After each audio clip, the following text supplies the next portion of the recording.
This one happened a few years ago when I was living with my cat, Tilly. Tilly was a playful cat who loved to explore and get into mischief.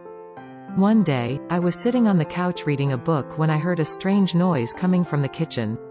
It sounded like something was knocking over dishes or silverware.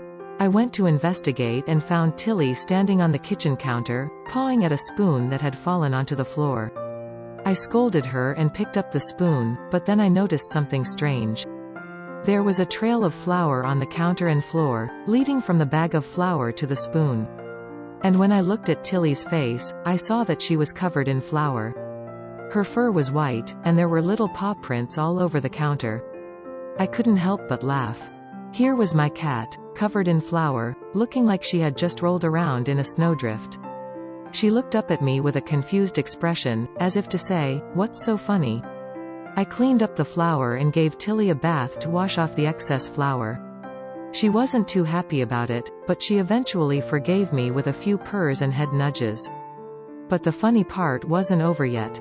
The next day, I woke up to find that Tilly had somehow gotten into the bread box and had eaten an entire loaf of bread. The plastic bag was torn open, and there were crumbs and pieces of bread all over the kitchen. I couldn't believe it. My cat had turned into a little bread thief. I scolded her again and cleaned up the mess, but I couldn't help but find the whole thing hilarious. From that day on, I made sure to keep the bread box securely closed and out of Tilly's reach.